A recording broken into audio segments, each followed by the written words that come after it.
Hey Brian, Michael. We're going to be going through the squat first. This was 195. I had to do a lot of warm-up sets. Same with the Powerclean too, so we're all nice and sweaty. We'll start it here, a little bit faster. Hope everybody's enjoying their weekend.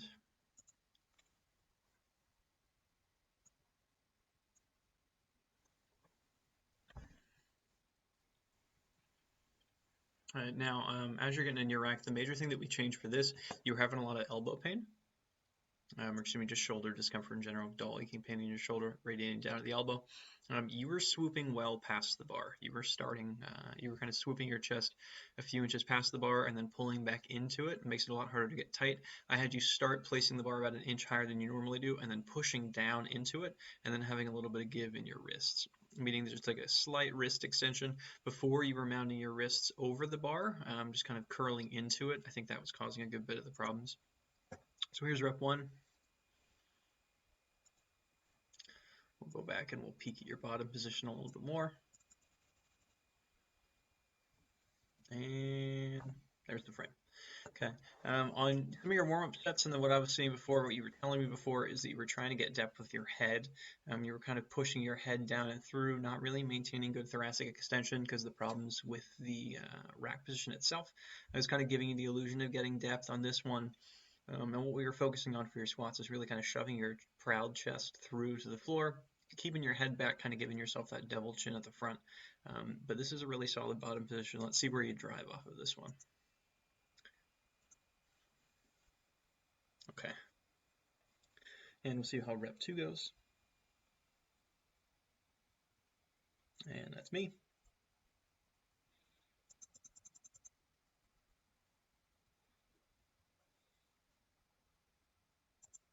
And bottom position again. And this one you kind of rocked into a little bit more. I would like to see a tad bit more control. But again, our bottom position is looking pretty good. The elbows are still pinned down. The head's in a good spot. Thoracic spine's pretty extended. Whoop. Okay. Now you'll see it about maybe 30–40% of the way up. You unfold with your chest. You stay with your hips for a little bit, and then you let your chest kind of unfold backwards instead of letting your hips finish the movement. So we're at the bottom, and right here is kind of when the transition happens. You start unfolding more before this is extended. So it's going to stay in your hips for just a tad bit longer. For rep 3, that's when I'm going to cue the most, despite the fact that your chest position gets a little bit out of whack. So at this point, I think the bar kind of rolled up just a bit.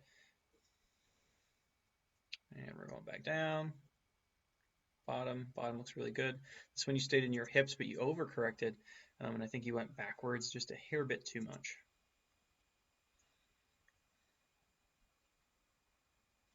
There we go. We're cueing the change in the chest position now, so let's just take a peek at that. So kind of if you look where your sternum is pointing, it's pointed more at the light switch than it was down here originally. We still have the give in the wrist. The head's in a good spot, but this is going to be set up and packed a lot better now.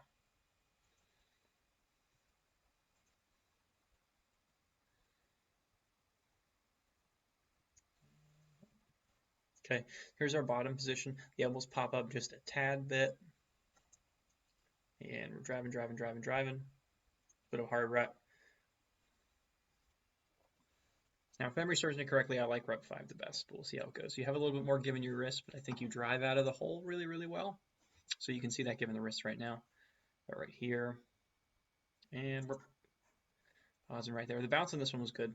I caught this a little bit late, but we're here. Driving. Pretty fast rep. Good. I'm locked it in. Overall for your squat, I would say we just need to work on getting that consistent rack position. And then that's going to be just working on your stretches. I know that you said for the first few sets, it feels really tight, doesn't feel super good, and it feels honestly the best, towards your third set. That's normally an indication for me that you haven't warmed up enough, so maybe take an extra warm-up set or two so that you start feeling better by the time that you get to your working weight. And we didn't use a belt for this one, but again, like we talked about, definitely feel free to use a belt. Open up your Powerclean. Come on, there we go.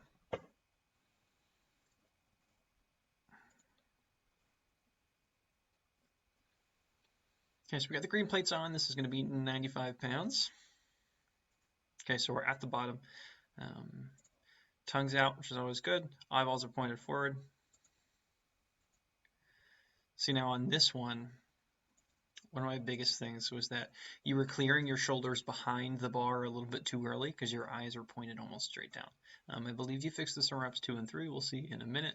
But we'll need to make sure that your eyes are pointed out, maybe like 15, 20-ish feet in front of you, kind of somewhere out in the driveway, which is where we were facing at the time. You have a tad bit of arm pull here, but I think the biggest issue is that you're not getting, the fabled triple extension. So your plantar flexion. So you coming up onto your calves and finishing your jump is happening, after you try and catch. So you're already trying to start your catch. You're trying to bend your arms. The bar is going to fly up, and then you're going to jump after that. So I think we need to sequence it so that you jump first and then catch as you're coming back down. Okay, so that was the high speed. We'll go through at a lower speed now. Rewatch that rep. So we're before the jumping position. Here we can see that a little better that the eyes are almost straight down. Coming up. Tank this a little bit lower. Okay, there we go. Yeah, you kind of pop off your right foot just a bit. And there we go. So all of that kind of leg movement wasn't really transferred to the bar because your arms are already bent by that point. So really try to extend through your calves and through your knees, through your hips as hard as possible before we actually take the bend. This is still relatively lightweight, so we can get away with it. I think that was part of the disconnect. Our ability to hold a good rack position with a weight past this, that's kind of what is your throttling right now. More so than the strength in your hips and your legs, but that's a skill thing. And here we go. So now the big thing about your catch in your rack position, you keep trying to hold it more on your chest than more in your hands. Whenever we were over actually in the rack, we had the bar set up here. You were totally able to stretch into it and then let the bar sit in your fingers. You have to trust it. You have to trust the ability to catch it on your shoulders, trust the ability to catch it in your hands. This was the set with the most drastic of the rack problems and the most drastic of the arm pulls, so I thought we'd go through this one. The rest of them are looking really tight. But in this one, you just kind of need to trust your hands a little bit more. That comes with time. Go through, speed this back up on the transition between reps. And we drop down, nice pretty. Narrow the stance a bit. Set back up for the pull. Note our eyes. Note the eyes are in a pretty good position right now. Slow this down a bit. We'll do at 30% for the pull itself. So we're pulling. The jump position is really consistent. I do like that a lot. Okay, so it almost seems to, you're starting your jump here, it's moving as you're jumping, it kind of ends up about right here. The arms are pretty straight, your elbows are pointed out, your eyes are in a good position. Your knees are still under the bar, which is good, so you can still extend through with those guys. And whoop, coming up. I'm going to slow this down again, we'll rewind just a bit. Okay.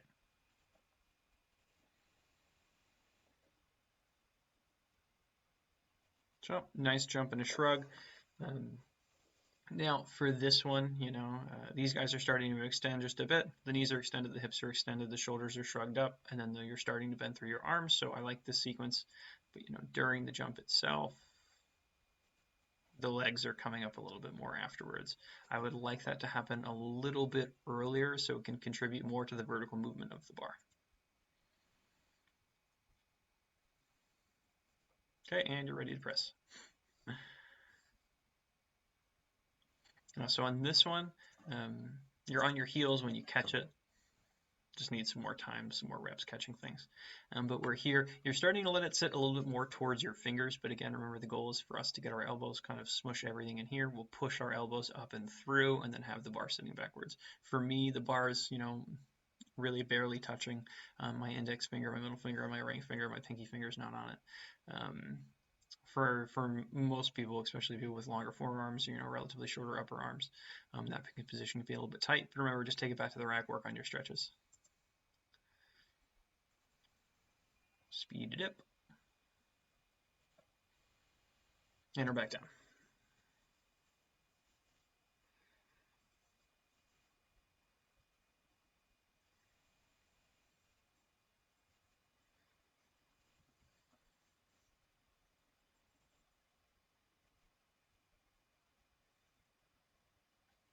I do think a wider grip would have helped with the front rack position, but I do remember we were having some discomfort in the shoulder whenever we were trying it, so that is something to note and work on.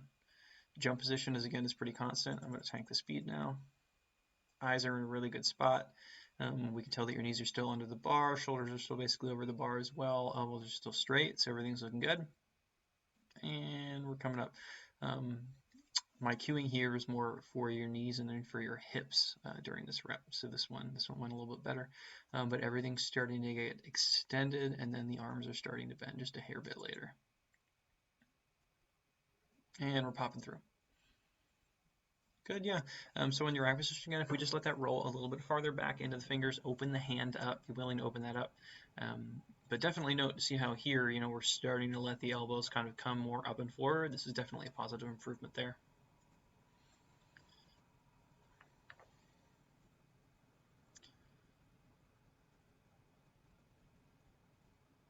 And we're coming back down. I would say all in all for your power cleans, we just got to learn to trust your hands so you can get a really comfortable front rack position.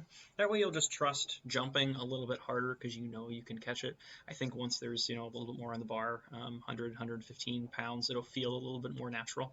I know for me personally, there's a weight where it's too light and it feels a little bit awkward. I think that's where you're hovering at right now. But again, it's being throttled by our hands in our front rack position, so fix that. And I think that you are jumping a little bit, you're jumping with your toes a little bit later. So you're extending your hips and your knees, and then you're just kind of springing through your toes as the bar's already, basically up here when the force isn't really going to be transmitted to it. And we did talk about chin-ups. I know that we had some questions on that guy, but we'll over for Jay Maley. He's one of my new clients. We are in week 5 with him. He's done all of this stuff so far. I'm still working on his week 6. So I know for you, you said that your 3 sets to failure was, I want to say 3 by 4, if I remember correctly, Brian. This is an example of how I program chin-ups for people. In the Holy Blue Book, he just wants you just to do your 3 sets to failure. Don't worry about it too much, because it's not really, one of our big primary compound movers. But for guys who do like the chin-up, I think it's super valuable. I like to program it with a little bit more detail. Essentially, my goal is just to game a little multiplication system so that we can get more reps for him over time. So he started with his 3 by failure for 8, 4, and 2. He has a bit of an athletic background, coming in at 14 reps. So I wanted to get him to 15 or 16. So we ended up getting him a 3 by 5. And then for his Friday, we did a 3 by 5 again, and then an extra set to failure. So he got in his 3 by 5 and then an extra set of 4. I expected him not to get as many reps there. I expected this to kind of go like 14, 15, maybe 16, 17. But it's either he took a lot of rest or, put on some good music, but he ended up getting another set of 4 there, put him at his 19. So we went from 14 to 19 for the week. Now the next week, normally because there's going to be that 2-day break, after the C workout, I'm pretty rested, so I'll just keep going with the 3 sets to failure. He came in at 974. He came in going, from 14 reps to 20 reps. And then for his Wednesday, I wanted to get him, like 21, 22. Figured 21 would be pretty conservative, so we had him do a set of 6 and then 3 sets of 5 afterwards. That'll bring him in at 21. So we basically did the same scheme as we did for the last Friday. So we did 3 sets of 6. He told me that the RPE for these was pretty low. Really, kind of for all of his Wednesdays, I like to keep the RPE pretty low. So I figured we could do 3 sets of 6 on Friday and then another set to failure. Pretty similar results. He went 3 by 6 to 1 by 4. So then we went from 19 to 22. And on his next 3 sets of failure, we got 10, 7, 5. So everything is still trending up. So we went 14, 20, 22, 23, 27. At this point, it's a little bit too hard to get past that in only 3 sets for his Wednesday. I would have to do like 7, 8 or above for him, and that's pretty close. I like to make sure that first, I'm going to make sure these sets are pretty low RPE, particularly on Wednesday. So for the first week, he got 8 on his first set, so I think 5 is a fine number. Cut that off by 3. He got 9 on this top set, and then most of his sets, were 6 or 5. So basically, we had him do an extra set as opposed to larger sets. And then for his Friday, we introduced sets of 5, kind of until you can't. I just write 5 times failure and explain it pretty clearly to them. He ended up doing 5 by 5, and then on his 6th attempt at getting another set of 5, he was only able to get 3 reps. So he did 25 reps, and then he did another 3. That brought him in at 28. So he did a really good job there. But again, if your trainee's hitting 10 reps on their first failure set, sets of 5 aren't particularly stressful, but they're a good way to get some more volume in. So we ended up getting 5 sets in there, and his extra set of 3. So everything's trending up. We had 19, 22, 28. And then on week 4 for him, pretty similar explanations to everything here. This was actually all the same. So we had him do 4 sets of 6 again, because 24 was still over, or 24 reps for his Wednesday day is still over what he got for his failure sets. So he went from 22 to 23 on his 3-way failure. He went from 10.75 to 9.86. And then now here, instead of only getting 5 sets and then a set of 3, he got 6 sets of 5. Now, this may particularly be to taking a long rest, having some monster beforehand, but he has a home gym, so I'm sure he can get away with it. And then on week 5, because he was having a hard time, really increasing his numbers on his failure sets. We brought in a 4th set to failure just to get some more volume in, and I thought this would be a good time to introduce the weighted chin-up. So we had in his 4 sets of failure here, he went 10, 7, 4, 6, getting 27 total in. So between the 2 weeks, or between the 4 weeks, he got 14 on his first week, 27 on his 5th week. And then we brought in, 0 chin-ups here, just deloaded because I wanted him to be really, really well rested for his sets of failure. That helps from a mental perspective as well as it may actually not from a fatigue perspective, but trainee's in a good mood, didn't have to do a lot of work on Wednesday. Came in, we had him do 3 sets of failure with an extra 25 pounds. He ended up doing 5.33. In the book, how they mention, ideally, getting it to sets of, 10s or something above that before adding weight. I noticed that's pretty hard for a lot of trainees, even if, they're young guys who have like upper body predominant sports. I found the best way is just to reduce the actual volume a lot, get the weighted chin-ups in. So my plan for him coming forward is to run like a heavy light medium where we're having a pretty high stress with a lot of volume reps. On his Wednesday, we could do like some pull-up variations or something to that effect, or actually maybe just nothing in terms of the ways of chin-ups. And then on Friday for him, kind of that medium stress point where we're running in, weighted chin-ups. This is how I normally program them. You can probably do something like this. You're a smart guy, you can definitely figure it out. Alternately, just keep running your deadlift up and just do, 3 sets of failure with chin-ups and then just keep doing that for a long time. So if you have any questions about it, shoot me an email. But thanks for watching.